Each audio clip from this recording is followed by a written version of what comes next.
Bom, esse ano de 2020 foi um ano em que a gente viveu submetido a uma pandemia, a dificuldade de fazer relacionamento e de debater no plenário, o que dificultou a vida da maioria dos parlamentares. Mas, com tudo isso, a gente conseguiu aprovar alguns projetos de grande relevância na área econômica, na área social, nas relações institucionais entre as esferas de poder e na pauta identitária nós conseguimos aprovar 3 projetos importantes. Na área econômica nós conseguimos aprovar o auxílio emergencial, que foi proposto pelo governo R$200, a gente aprovou no final das contas um auxílio de R$600, o que melhorou e garantiu à população que estava em isolamento a condição de sobrevivência. Conseguimos aprovar o auxílio a estados e municípios e a emenda do Partido dos Trabalhadores ampliou o valor a ser repassado para estados e municípios em R$5 bilhões, né, sendo 30 para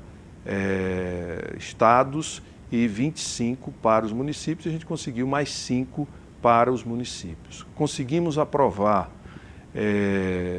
um projeto de lei que muda a política monetária brasileira, acabando com as operações compromissadas, que significa a emissão de título da dívida pública para tirar liquidez do mercado. Isso pode reduzir a dívida pública em até 20%, o que abrirá, na hora que for concluída a votação, um espaço fiscal de 20% do PIB, o que permitirá fazer investimento para geração de emprego, de infraestrutura, ou seja, para melhorar o cenário econômico do país. Aprovamos as leis contra o racismo, 3 projetos de lei, os marcadores étnicos, raciais, vedando postura discriminatória de agentes públicos ou privados com relação às pessoas negras. Conseguimos aprovar projetos contra o racismo e contra a discriminação de qualquer natureza religiosa, por sexo, gênero e cor, e conseguimos aprovar o projeto de marcadores étnicos raciais para identificar os pacientes pretos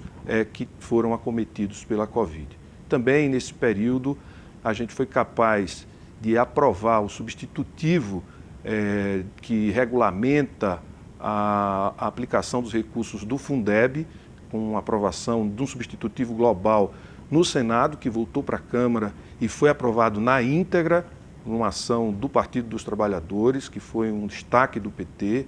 Conseguimos evitar o fim do Fundo Social e conseguimos evitar que fosse extinto o Fundo da Cultura, o Fundo da Ciência e Tecnologia, o Fundo Penitenciário, o Fundo de Segurança. Ou seja, essa PEC que acabaria com todos os fundos, o PT, com a sua ação e a sua bancada, conseguiu evitar que esses fundos fossem extintos e com toda a sua memória, toda a sua capacidade de emprestar com transparência recursos, e no plenário impedimos que o Fundo Social fosse extinto. Também impedimos que fosse pautada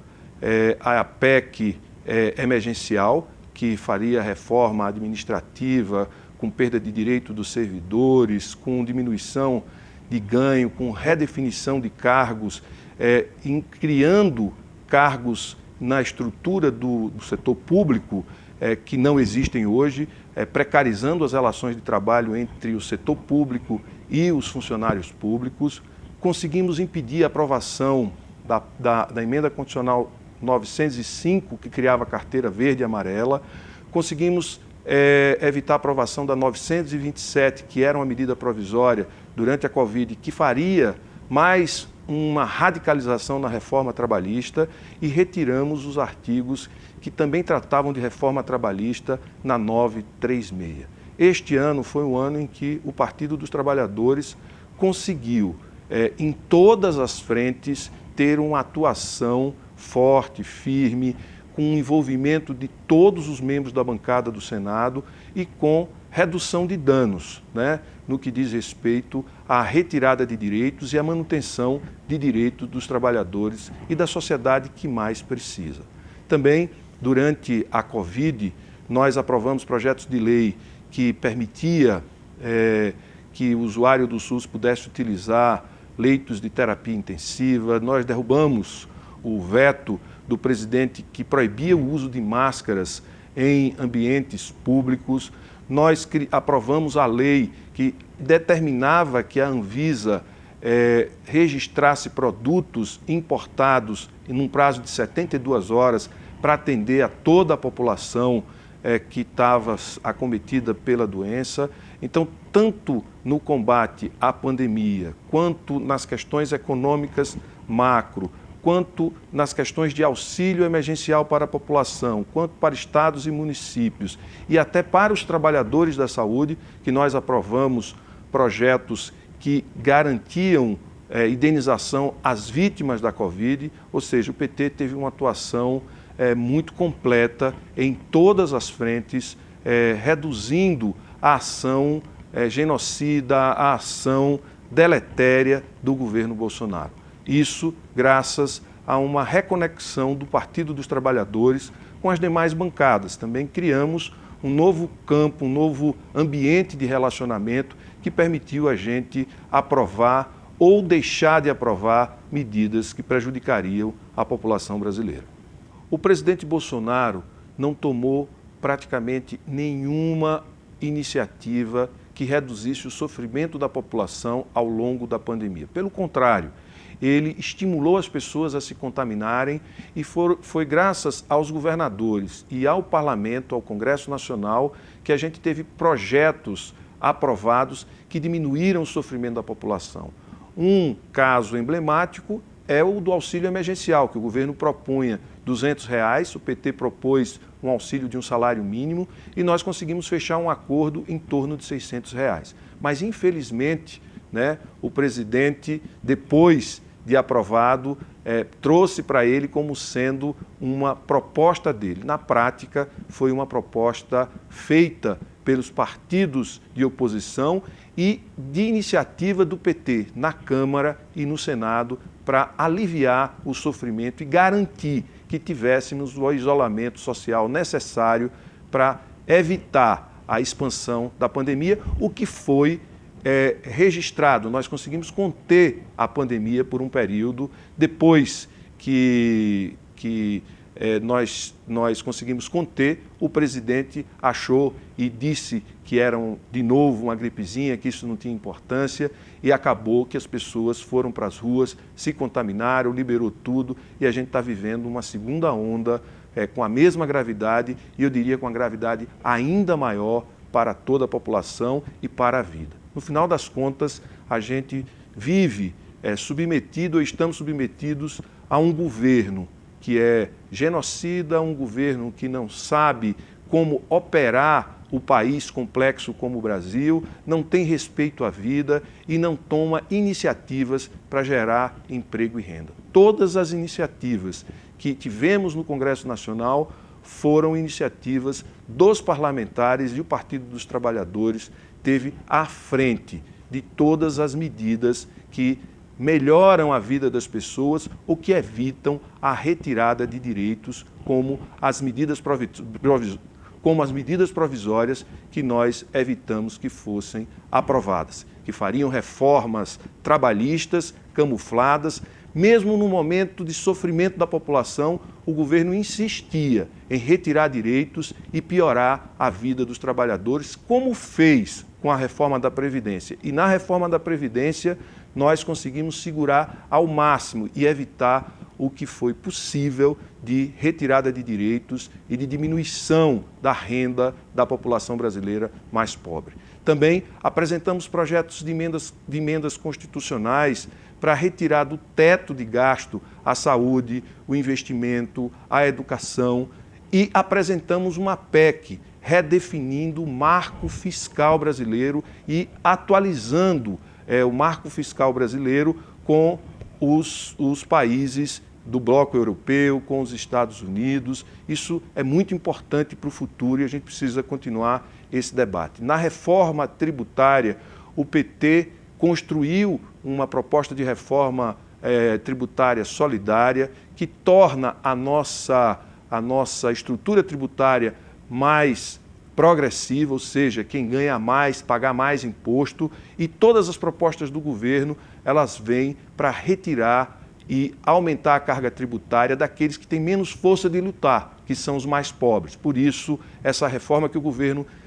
tenta aprovar a qualquer custo é uma reforma que tem caráter regressivo e vai cobrar mais imposto dos mais pobres. O PT tem se posicionado contra e deve conseguir avanços nesse campo ao longo deste ano de 2021. Depois do golpe na presidente Dilma, em 2016, o Partido dos Trabalhadores ficou isolado, tanto na Câmara quanto no Senado. Este ano, nós conseguimos trazer o PT com muita força e se tornar um dos grandes partidos influentes na pauta e nas deliberações do Senado da República. Ou seja, nós acabamos ou reduzimos o preconceito que nos excluía dos grandes debates e passamos a ter um papel decisivo na hora das votações. Quando o PT se posiciona, ele hoje consegue chamar a atenção das diversas bancadas e a gente consegue ter